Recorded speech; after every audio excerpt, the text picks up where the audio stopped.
You're watching the show that puts Mid-Michigan news in focus. This is Focal Point. Up next on Focal Point, the football team is heading to Indianapolis for the Big Ten Championship. But how challenging was it for students to get tickets for themselves?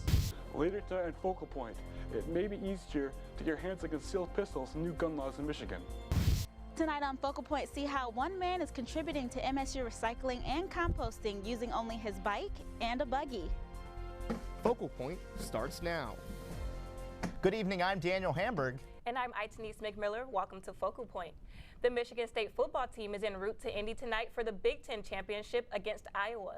Focal Point's Brett Cast has exclusive footage of the team earlier today, plus anticipation of tomorrow's game. Brett? Yeah, thanks, Daniel. After last week's blowout victory against Penn State, students and players alike are itching to get on the road. And this morning, the Spartan football team hopped on the bus to Indianapolis. East Lansing is buzzing with anticipation for tomorrow's game, including some Michigan State University students and players. To be able to be a Spartan experience, it's pretty awesome.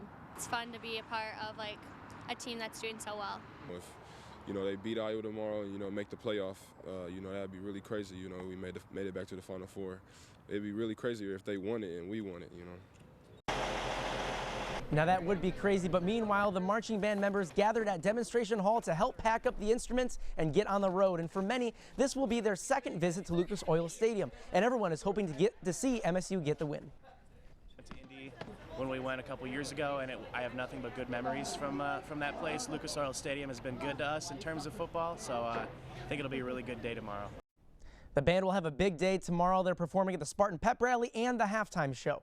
And even though so much excitement is surrounding that game in Indy, some students are forced to cheer on their team from East Lansing. That's because some students had trouble getting tickets. As the Michigan State players board the bus for Indy, many MSU students are hoping to join them as well. I've been looking at it for a while, looking into hotels. Kara Winery is a 4-year ticket holder and a senior at Michigan State, who is anxiously awaiting for tickets to go on sale at 9 p.m. I got an email from the ticket office as well at 8:45 saying that they were going to go on sale at 9. But for some students who had packed the stadium for 4 years straight, they found out that 9 o'clock was just a little too late. And when I logged into my account at 9 p.m. as directed, they were already sold out completely. Thayer Morton is also a senior at MSU who, like Winery, was waiting until 9 p.m. to buy his tickets until he got a call. My buddy called me at about 8:20, 8:25 saying the tickets were on sale, and I didn't even believe it at first, but then I logged on and you can see right there it says the confirmation email was sent at 8:30, so clearly they were on sale before 9. Like many other students, Winery logged on to social media to express her disappointment in the early sale, which is where she discovered that not all hope was lost. I was hearing from Facebook, you can talk to the ticket office and you can be put on a wait list. Some students had bought tickets hoping to sell them as a markup.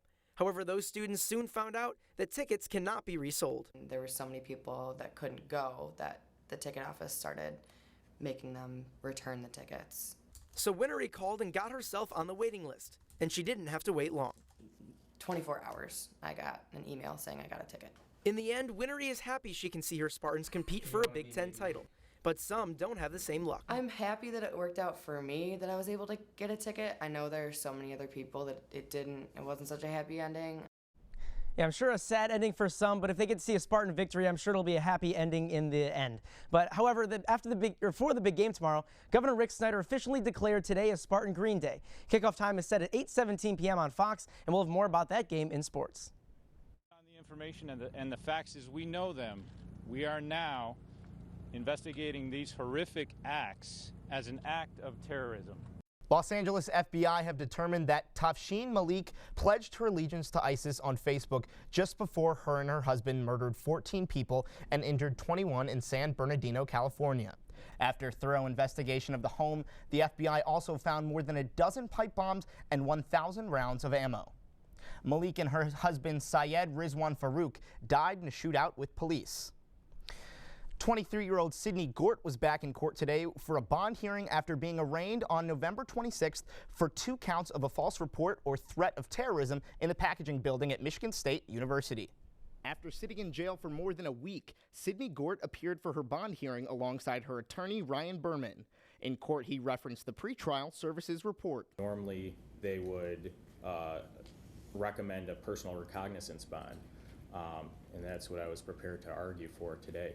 Berman said the initial bond set at $250,000 was not appropriate for the allegations. Meanwhile, prosecutor Russell Church was very set on his recommendations. The threat that we're dealing with, which is essentially I will strike 1 out of every 3 female who come in this building tomorrow.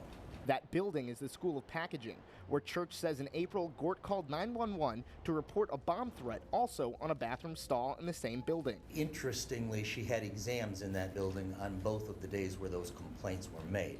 Judge Andrea Larkin was not accepting of the defense attorney's argument that the threat wouldn't have been a crime 10 years ago. Yeah, it's not. It didn't exist decades ago, nor did hijacking an airplane, nor did terrorism. Right, but it would exist now, and they're all. I know, but the judge set the bond at $100,000, and if she does make bail, she'll have to wear an ankle monitoring bracelet and can't leave her apartment between 10 p.m. and 7 a.m. Police say Gort told the first officer on scene she wanted them to take the threat seriously, and MSU police are responding accordingly. Gort's next hearings are scheduled for December 18th and December 23rd. With 355 mass shootings to date this year, gun control is a topic on everyone's minds nationwide. Here in Michigan, state officials recently removed concealed pistol license boards. Focal Point's Matt Miller explains what that means for gun owners. State officials are streamlining the process for people to get gun licenses. Brought a bolt-action rifle, a long-range rifle, and an AR-15. Now, instead of going through a gun board, those looking to get a concealed pistol license can go through county clerks or Michigan State Police. Here at Family Shooters Corral, people can freely exercise their Second Amendment right. I talked to range owner Russ Nelson about the changes in policy. Basically, the only thing that changed is we got rid of the gun control boards. These boards were added in 1929 in response to a senator being shot. However, according to Nelson, sometimes members of these boards abuse their position. They all decided, gee, nobody gets one unless you're a good old boy. A friend of the sheriff or a friend of the prosecuting attorney. With the removal of these boards, more people can get their hands on concealed pistol license. So this will lead to more people carrying concealed weapons. I feel like we should be entitled to purchase and shoot whatever we want, within reason. Now, with the removal of these boards, people will only have to wait 45 days to obtain a license, instead of the previous 8-week processing period. In Eaton Rapids, Matt Miller for Focal Point News. The elimination of the gun boards was made effective December 1st. U.S. Defense Secretary Ashton B. Carter opened all combat jobs to women this week. Starting in January, 220,000 new military jobs will be available. The decision uplifted restrictions on women in combat roles, even though women have found themselves in combat jobs for 14 years. After the unofficial holiday shopping season kicks off on Black Friday, comes a day for giving. And a Lansing area business is taking advantage with a unique twist. For Giving Tuesday, Elderly Instruments work to raise money for Music is the Foundation, a charitable organization that helps fund music education in schools. Ukuleles were loaned to everyone at the store to participate in a group strum and live-streamed concert that played worldwide. Ukuleles were selected from this year's event for one particular reason. Very user-friendly instrument, I might add. Very, very shallow learning curve. It's not like the violin or the clarinet or any of those things. Pretty sounds come out right away. This is the first year Elderly Instruments is holding this event, but organizers hope to make it a yearly tradition. For the 6th year in a row, Downtown Lansing Incorporated has put on its annual Food Fight Against Hunger. This food drive benefits the Greater Lansing Food Bank, but as Focal Point's Kit Cooney explains, it's been lacking in donations recently. Glass bottles. Parked in front of the state capitol, a truck eagerly awaited food donations for the Greater Lansing Food Bank. I think there's nothing more important, really, than to help people who can't afford food at this time of year. This drive was part of a competition between different Lansing businesses. I can stack it, yeah. This year, the food fight has 16 companies participating, which is up from 8 last year. The Lansing Food Bank expects thousands of dollars and cans in donations. This is going to be a huge impact.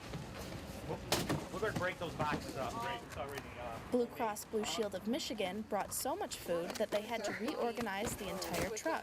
4,000 pieces at least. Almost 5,000 pieces of food that we donated. Let's dump it in. And the giving didn't stop in Lansing. Across the state, we're having our employees give. The Lansing Board of Water and Light had more donations than the truck could hold. I sent them to the warehouse because I was afraid we wouldn't have enough room. Last one! Win or lose, these companies just wanted to do good in their community. You know, not only are we hometown people and hometown power, but we give back to our hometown people. Good teamwork. Thank you. In Lansing, Kit Cooney, Focal Point News. With the almost 5,000 pounds of food donated, according to the Food Bank's Facebook page, the event also raised just under $6,000 to help feed people in need across the mid-Michigan area. East Lansing is having its own version of Black Friday, only it's called Green Friday in honor of Michigan State University. In downtown East Lansing, there are a variety of stores that are having deals Friday and Saturday. Threads is giving a 20% discount on all clothing and a 25% discount on their Kendra Scott jewelry. Restaurant Sweet Lorraine's Mac and Cheese is also participating. We're running 2 mini Macs for $8, so you can grab one for yourself, one for a friend. You can grab 2 for yourself, either one. It saves you about $1 to $3, so it's a good special. Shoppers can also get discounts from bookstores, hair salons, and other restaurants along Grand River. A local Spartan is taking composting to a whole new level. We look at how this one-man band is making a difference on campus. Plus, distracted driving doesn't only apply to people in cars. We take a look at the dangers of texting and biking. When do we give up? When do we just close our eyes and say, that's it? This water's too polluted. This disease too far along.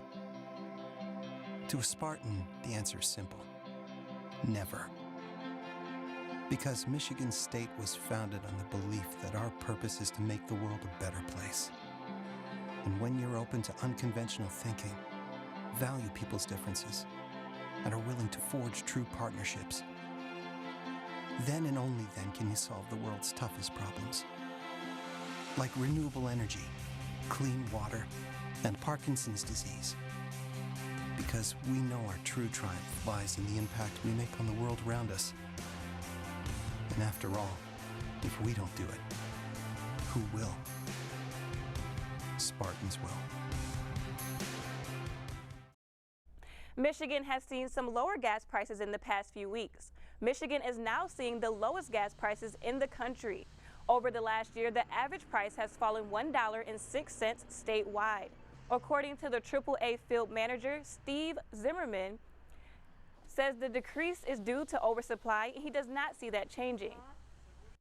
The strengthening of the U.S. dollar and the continued production is creating the supply to continue to be there, and we don't see evidence that it's going to drop anytime soon. Zimmerman added that the price at the pump shouldn't change much throughout the holiday season. And MSU is adding a new email system, and students have mixed reactions. Plus, we investigate the dangers of distracted biking in our on-campus report. Kiara? Distracted biking is becoming a growing issue for bicyclists and pedestrians. Focal Point's Itanese McMiller explains what's making it so dangerous. Biking is a common way students commute from class to class. I ride my bike like every day. And crashes happen more often than not. Over the summer, I got in 2 bike accidents, actually. Most are caused by distractions. I was trying to take a picture and I just wiped out. Another is headphone use. I listen to music, but I don't text after I crashed when I tried to do that. Students believe they can multitask. I think the headphones are fine. It doesn't seem, I'm still aware of my surroundings and make sure it's not too loud or anything, so I can still hear what's going on. Riding on sidewalks alone can be just as dangerous as distracted biking. When I was walking, I got hit by a bike twice. Distraction.gov says that nearly 5,000 bike, car, and pedestrian accidents occur each year in the United States. To keep yourself and others safe, ride in the bike lane and take the headphones out. MSU grad student Andrew Grayson There's no real national data. conducted an on-campus study where distracted and undistracted riding was documented. Just tally every biker you see that's distracted and every biker you see that's not distracted. There were a lot of tick marks in the distracted column and not very many in undistracted. As an incentive, riders were rewarded. And giving away Sparty bucks, on a coupon to get $5 at Sparty's, and they were giving it to people who were riding in the bike lanes who didn't have earbuds in or weren't staring at their phones. Riding on the sidewalk may feel safer, but that's not really true. In cities that have a high level of bicycle users, they show that it's actually safer to ride in the bike lane, even though it might be scary to ride right next to the traffic. People are weaving in and out of pedestrians. They're just looking for a gap, and oftentimes another bicycle approaching doesn't know if they're going left, who's going left, who's going right, because there's no rules of bicycles on sidewalks, because they're not supposed to be on sidewalks. So, they're basically playing chicken. In East Lansing, Denise McMiller, Focal Point News. To encourage students to use the bike lanes, MSU has improved the pathway along the south side of the Red Cedar River and is clearing out brush near the pedestrian bridges so that students have a clear view. MSU students and staff will see a change in the well-known email system. Focal Point's Daniela Bruce explains the transition. Michigan State University has been running its own email system since 2003. We are always looking at opportunities to enhance the student experience. So this year, students and staff are finally seeing a change. The email didn't work for about 3 days. I had problems logging on. It kept telling me I had the wrong password. It wouldn't work. I had to contact technical support, and then they told me that it's because they were changing over the new system. The university is now running on Microsoft-hosted software. And now with commercially available email services like Gmail and Microsoft Office 365, there's really no longer a reason for the university to run its own email system. After an agreement with Microsoft this summer, students started switching over to Office 365 earlier this fall. Well, currently we're just transitioning students from the traditional mail system over to Office 365. We'll look at administrative units and other units for faculty and staff later in 2016. Catherine Ball from IT Services says everyone gets to keep their old email address, and that has helped make for a fairly smooth transition. We've also done a lot of communications. We made sure that a month ahead, a week ahead, and the day after a migration occurs, the students affected get a message from us and let them know that this is occurring, how it will happen, what they need to do with step-by-step instructions. And so far, the feedback is positive. It's a lot more faster and efficient than the old email was. I think most people will say it was long overdue. Ball said one of the best things about transitioning to Office 365 is that it comes with the free download of Office Pro Plus, which includes Word, PowerPoint, Excel, and more, something that students had to purchase on their own before the transition. I think the benefits far outweigh any of those possible downfalls. Other benefits include improved web interface and easier access to the email system through mobile devices. It actually has an app that you can download on your phone, so now you can email on the go. You don't have to worry about hooking up to a computer or anything, and it's way more accessible than it was before. Students who have not transitioned yet will be notified this month about the upcoming switch. Michigan State University is always working on ways to help campus reduce, reuse, and recycle. The latest program involves composting organic material by the MSU Recycling Center. In less than a year, this program has collected thousands of pounds of material. The main goal, reduce waste at Michigan State University. One location of focus, the main library. That's where Jonah Magar, who was a member of the library's environmental committee, works. There are no cons. It's an extra bin that you get to ignore most of the time, and it keeps everything contained, and Caden collects regularly. Caden Bunnell is the compost program coordinator from MSU Recycling. I feel like Caden's the perfect guy for this too, because of just how behind it he is, but also just how easygoing and nice a person he is. He really encourages everyone to get on board. With just his bike and a buggy hooked on the back, he makes sure that organics stay out of the trash. It takes all my time. It takes all my time, but I'm the only one who does it. He picks up the material, weighs it, loads it onto his bike, and brings it back to the recycling center to create compost. The department created the program because they realized the organic material they were throwing away isn't garbage. it's a useful material if it undergoes the composting process. So you have, for example, an old apple core and some coffee grounds. Coffee grounds come from places like the Cyber Cafe, located in the main library on campus, managed by Brandon Lentez. And we've been doing this composting program for a little over a semester now, and it's been going really well. I mean, it's a really big thing to be able to contribute to creating compost and having a positive impact on the environment here. The composting program is funded by MSU. Instead of the money going towards trash pickup, it's able to be used in on-campus and community gardens. You're taking something useless and making it useful again. And less of this useful material is staying out of landfills. Leading up to last week's Michigan State-Penn State football game, both schools took part in the annual blood drive competition. For 3 weeks, each school holds blood drives around campus. The goal is to see which school can collect the most units of blood.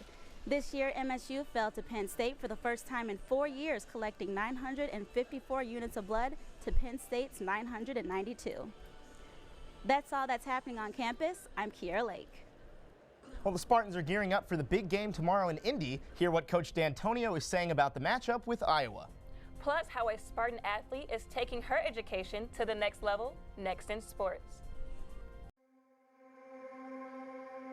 Ever wonder where courage comes from? Where one finds the strength to believe in solutions that seem impossible? It takes a Spartan's will to understand that by working together we can solve the world's biggest problems, from renewable energy to fighting malaria. After all, if we don't do it, who will? Spartans will. The 11-1 Spartan football team is headed to Indy this weekend to match up against the undefeated Iowa Hawkeyes for the Big Ten title and an anticipated trip to the college football playoff. But even with Michigan State's success in these past few years, Coach D'Antonio and his players are still striving for more. But I hope we keep the same attitude that we must overachieve. There's no question in my mind that we all must overachieve for us to be successful, regardless of our level of abilities. It's not as much as our guys, one game at a time like that, because we know it's one game at a time. You know, we're mature enough to know each and every week you got to go out and play as hard as you can. But in the end, you got to know what you're working for, and we're working for a championship. It's no secret. Just being able to win your conference is such a fulfilling feeling. So having another opportunity to go back there and do the same thing, we're really fired up about it. And you know, we're super anxious to get back.